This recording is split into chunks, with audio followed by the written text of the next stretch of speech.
Good morning, beautiful people. Welcome to the third episode of the Clutch Down podcast. This is part one of the free agency special. Today we'll follow a slightly different format, with the focus being on all the free agent signings, player re-signings, and also the player cuts that have happened in the last 72 hours. There was quite a lot, so let's get into it. So I'm going to kick things off with talking about those players who were cut. Starting off with running backs. Carlos Hyde was cut for Jacksonville, Ito Smith for Dallas, Darrington Evans for Tennessee, and then Tariq Cohen for Chicago. Tariq Cohen's obviously a bit of a strange one. I mean, he's a great player, but he suffered an ACL tear that kept him out for most of the last two seasons. So unfortunately, it's a bit of a risk to re-sign him with that level of injury history. And obviously, especially at the running back position, that has a shorter shelf life than most anyway. So I understand that decision to release him. In terms of wide receivers, you had Robert Foster of Dallas and then Jarvis Landry of Cleveland. So apparently they were trying to keep him in Cleveland, but unfortunately both sides couldn't work any kind of deal out. Landry was also set to make $16 million next season, but he had no guaranteed money in his deal, and the Browns freed up just under $15 million in cap space by cutting him. In terms of tight ends, you had Caden Smith released from the New York Giants and then Blake Jarwin from Dallas. I mean, to start the season, the Cowboys were using kind of him and Dalton Schultz as a sort of too strong tight end way of doing things. But then through the season, Blake Jarwin had a hip injury and then didn't play. So then Dalton Schultz just sort of took the reins over and then became the de facto tight end. Also, Schultz is 25, Jarwin's 27. So if you've got a player that's 2 years younger playing better, then naturally it makes sense to release the other one. In terms of O-line, you had guards Roger Safford for Tennessee, Billy Turner for Green Bay, and then John Feliciano for Buffalo were released. And then in an interesting move, but an understandable move, you had J.C. Tretter, who was released from Cleveland, the Cleveland center. So Cleveland saves $8 million in cap space. This year, Tretter was once again voted to be the NFL Players Association president. And I think, to be honest, they get some cap space, but also a team that's in need of a veteran player who can, preach outstanding leadership. They've got one right there, so he's going to be a great pickup for whoever he goes to. Finishing off the offensive line with tackles, right tackle Brian Beluga got cut from the Los Angeles Chargers, Darrell Williams from Buffalo, Marcus Cannon from Houston, and then Kendall Lamb from Tennessee. Onto the defensive side, you had Morgan Fox released from Carolina and Duke Ejiofor released from Atlanta. I think you can hear some birds outside at the moment. They're obviously a bit annoyed about these free agency cuts, but it is what it is. On the defensive line, you had Michael Pierce released from Minnesota, Tyler Davison from Atlanta, and then in another interesting move from Chicago, you had Eddie Goldman released. So the Bears were trying to trade him, but failed, so they released the defensive tackle earlier this week. Latest news on him is that he's expected to visit with the Baltimore Ravens this week, so that could be good for him. On to linebackers, so outside linebacker Zadarius Smith was released from Green Bay. Obviously still a very, very good player, but the Packers have obviously made strong efforts to get under the cap in the last couple of weeks, especially with Rodgers signing that huge deal. Because as I mentioned last week, obviously it's going to be backloaded so that there's less of a cap hit this year for Rodgers' contracts, but they still have to pay it at the end of the day. And so cutting Smith led to a saving of just over $15 million against next year's cap. So understandable move. They also re-signed Preston Smith. So yeah, it makes sense. In terms of inside linebackers, you had Bobby Wagner released from the Seahawks, who I mentioned last week, Jordan Hicks from Arizona, and then Miles Jack from Jacksonville. So obviously Wagner's going to be a good pickup for whatever team he goes to, and so will Miles Jack. Jack's only 26, and last season he led the Jaguars in tackles with 108, so he's going to be a very good pickup for someone. On to defensive backs, in terms of cornerbacks, Janoris Jenkins released from Tennessee, Taven Young from Baltimore, AJ Boye from Carolina, Terrence Mitchell from Houston, and then Reggie Robinson from Dallas. Finally, the special teams players, you had Greg Zuerlein released from the Cowboys, and then in terms of punters, you had Riley Dixon released from the New York Giants, and four-time All-Pro punter Johnny Hekker released from the Rams. Okay, so that finishes off the cuts for the first part of this episode. Lots of info there, lots of names and teams, so I think we'll take a little break there and mix things up with this week's Call My Bluff. So this week's bluff comes from ChillDB420 on Discord. Thank you for that, my friend. The Colts lost every game last season where Jonathan Taylor rushed for less than 100 yards. I think that's true, actually. I remember before the game they played against the Raiders, it was a stat that they'd won every single game where he'd rushed for more than 100 yards. And the game against the Raiders was the first game where he rushed for more than 100 yards and the Colts didn't win.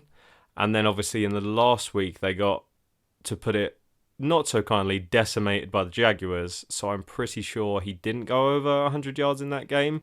Yeah, 100% this is true. Yeah! Yeah, okay, correct. Cool. I'm 3 for 3 then. That's great.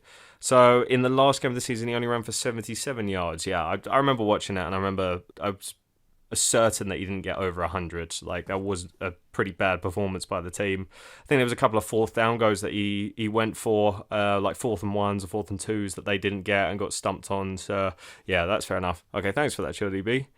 Cool, that I'm 3 for 3. We're off to a good start here, and maybe we'll start getting some bets on it. So when I'm gonna mess up first. I don't plan on that though. My NFL knowledge will take me to the proverbial moon and back. And yes, for any of the older listeners who I must hit him in my demographic now, that was a Savage Garden reference, and I can only apologise. Back to free agencies, back to that part of the episode. So some of the players that were signed to new teams this week, starting with quarterbacks. I was speaking about the Pittsburgh quarterback situation last week, and I guess they've gone with Mitch Trubisky after all. So Mitch Trubisky goes from Buffalo to Pittsburgh. Their quarterback room is currently Trubisky, Dwayne Haskins, and then Mason Rudolph. So I imagine they're probably going to go with Trubisky as a starter, but we'll see what happens there. You had Tyrod Taylor go from Houston to the New York Giants, and then Teddy Bridgewater goes from Denver to Miami to be Tua's backup. In terms of running back, you had Chase Edmonds go from Arizona to Miami. I think this is a good move. You've got Myles Gaskin on Miami, and it seems like they started to get a bit of a thing going with a power back in terms of Duke Johnson at the end of last season. So if they get kind of power back and then a third down back to kind of come in and spell, Chase Edmonds is very agile, very good player. So I think this is a good pickup. And then you had J.D. McKissick, who went from Washington to Buffalo. Some interesting wide receiver moves. You had Russell Gage go from Atlanta to Tampa Bay. I think this is a great pickup. Tampa Bay needs to bolster that wide receiver core. And also, towards the end of the season, Gage was playing really, really well, so that's a nice move by them. Cedric Wilson goes from Dallas to Miami. And then Jacksonville, who caused a lot of controversy. So Zay Jones goes from Las Vegas to Jacksonville. It'll be interesting to see if he gets a similar kind of chemistry with Trevor Lawrence as he did with Derek Carr towards the sort of second half of the season. Then you had DJ Chark go from Jacksonville to Detroit. They signed him on a 1-year deal, so that's a good pickup from Detroit. And then obviously the most kind of surprising, I think, free agent signing was Christian Kirk going from Arizona to Jacksonville on a 4-year, $72 million contract with $37 million guaranteed. I mean, if you ask me, it's kind of an overpay. Like, I've liked watching Kirk, and I think he's shown a lot of flashes of having that number one potential. But considering of the depth of the receivers that have been there in the last few draft classes, I think it's a lot of money to pay for a player. Like, he's still young. I think he's only going to be 26 at the end of next season, so he's still young. But he's never had 1,000-yard season, so do you really want to pay that top wide receiver money for someone who hasn't got to that point? Not so sure about that. But moving on to tight ends, CJ Uzomah went from the Bengals to the Jets, and then Evan Engram went from the Giants and signed with Jacksonville. Seems like, at least, I don't necessarily agree with the amount they paid Kirk, but at least they're trying to build a receiving corps around Trevor Lawrence. And so I like the Engram pickup. He's sort of high risk, high reward. If you get the kind of earlier sort of start of career Engram, then he's going to be in a very good place and he's a very good receiver. He's still got that absolute nut speed, so we can probably line him up in the slot as well and line him up kind of as a receiver, so he's sort of dual. So for a 1-year contract worth $9 million, I think that's a good pickup.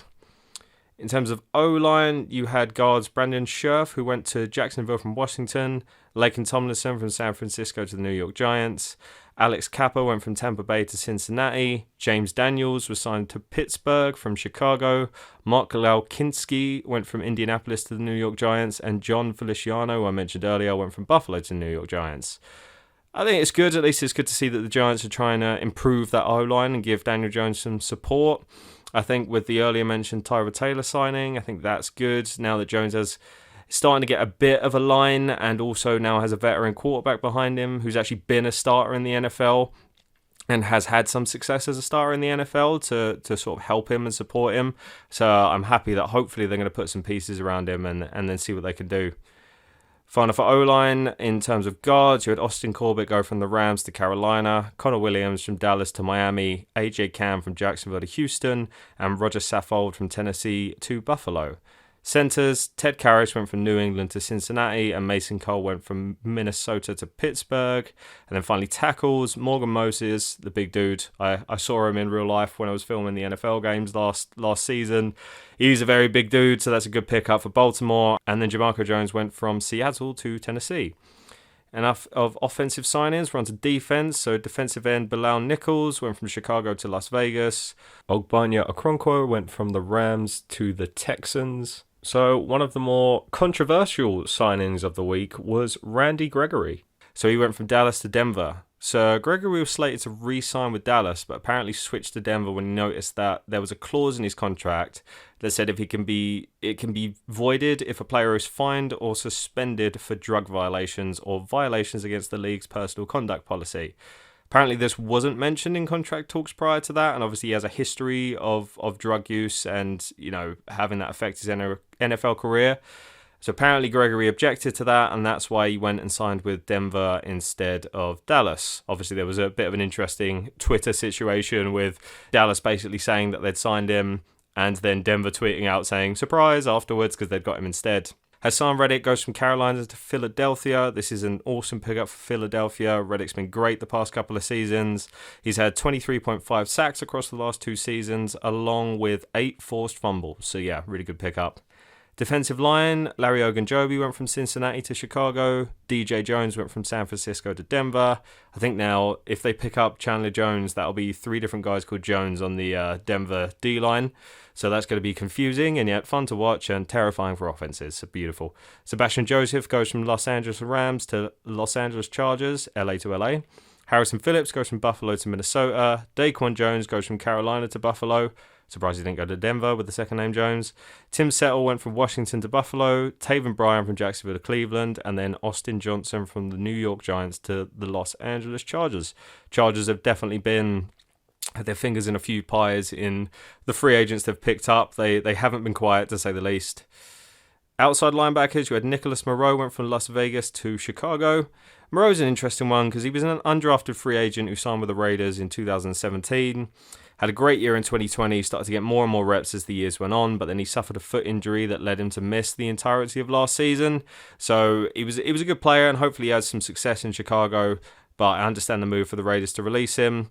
Going to inside linebackers, you had Jordan Hicks go from Arizona to Minnesota, Oren Burks from Green Bay to San Francisco, Foye Oluokun, who led the league in tackles last year with 192, went from the Falcons to the Jaguars. That's it for the linebackers, so on to the defensive backs. I think the most obvious and probably the best signing through free agency so far, which was J.C. Jackson going from New England to the Los Angeles Chargers. So he gets a 5-year, $82.5 million contract with $40 million guaranteed. The Chargers basically got the best free agent, and then they also improved their biggest position of need, so it's very much a win-win. Towards the end, it was between the Raiders and the Chargers on who would sign him, but eventually the Chargers got the job done, so fair play to them. That defense looks scary, I must admit. It looks very, very scary, so be interesting to watch them next season. Final for cornerbacks, you had Charvarius Ward go from KC to San Francisco, Keon Crossan go from New York Giants to Miami, Levi Wallace from Buffalo to Pittsburgh, MJ Stewart from Cleveland to Houston, and Darius Phillips from Cincinnati to Las Vegas. It's almost like I try and do this in one breath. Lots of names. On to safeties. So free safety Marcus Williams goes from New Orleans to Baltimore. Williams signs a 5-year deal after finishing his Saints career 8th all-time in team interceptions with 15. Great pickup for Baltimore. Marcus May goes from the Jets to the New Orleans Saints. Switch the safeties around, but they're both called Marcus, so I guess they've got a kind of Denver Jones thing going on with the guy's name Marcus. So now continuing safeties, you had DJ Reed go from Seattle to the New York Jets. And then in an interesting move by Kansas City, you had Justin Reed go from Houston to Kansas City. So Kansas City decided they wouldn't actually give Tyrann Mathieu a new deal in the end. So it looks like, I don't think it's been officially announced that he's been released or that his contract has expired and that's it. But they basically said they're not going to give him a new deal, and they haven't offered him a new deal either. So they get Justin Reed to kind of bolster that secondary. Xavier Woods goes from Minnesota to Carolina, Jordan Whitehead from Tampa Bay to the New York Jets, and then AJ Moore goes from Houston to Tennessee. Again, I've hit you with a lot more names there, and I'm sure you'll inevitably forget them as soon as the podcast is finished. I've already forgotten half of them, and I've been reading through this for the whole day trying to get it right. It's basically like reading a script and trying to learn my lines, but it's just filled with NFL players. So that's, it's the work I put into it. It's got to be done sometime. Let's give you some unrelated free agency news so that we can mix it up a little. So, some of the biggest news from the last week that didn't include free agency was Tom Brady has decided to return for his 23rd season. So, he was retired for 2 months, I think, specifically 40 days, and he released on social media saying that he has unfinished business and will be returning to the Buccaneers next season. Unfinished business as a 7-time Super Bowl winner. Can't knock the sportsmanship, can't knock the competitiveness at all, so fair play. Amari Cooper was traded to the Browns from the Cowboys. The Cowboys send Cooper and a 6th round pick, and the Browns send a 5th and 6th round pick back. The trade frees up between 16 and 20 million in cap space for the Cowboys, who obviously had a bit of a struggle with their cap recently and had to get underneath. Deshaun Watson won't face any criminal charges in his sexual misconduct allegations. This has led to much trade talk in relation to Watson, and currently the Texans have approved the Saints, Panthers, and Browns trade packages. So it's basically up to Watson who he wants to go to from those, and he's slated to meet with the teams coming up this week. So we've spoken about the players who were cut, and we've also spoken about the players who were signed to new teams, but now it's time to finish this off by talking about the players who were either re-signed to the same team or extended by the same team. So kicking things off with quarterbacks, Kirk Cousins was signed to a 1-year extension with $35 million fully guaranteed. If he plays this out, it will bring his total career earnings to over $230 million by the end of it. Running back James Conner was signed to a 3-year extension for Arizona after his 18-touchdown debut for them last season. Wide receivers, Isaiah McKenzie was signed to a 2-year new deal for Buffalo. Braxton Berrios was signed to a 2-year new deal for the Jets. And then the biggest of the wide receiver re-signings, I'd say, would be Michael Gallup, who signs a 5-year deal with the Cowboys. So the Cowboys seem set to go with him and Lamb as their main wide receivers after trading Cooper, and they've also franchise tagged Schultz, so they've still got a solid receiving core around them. Tight end news, Zach Ertz was signed to a 3-year deal for Arizona, and then on to O-line. Jason Kelsey was signed to a 1-year deal, and Ryan Jensen was signed to a 3-year deal. Linebacker Devondre Campbell, after his All-Pro season last year, was signed to a 5-year, $50 million contract. And on to pass rushers, Preston Smith was signed to a 4-year extension for Green Bay.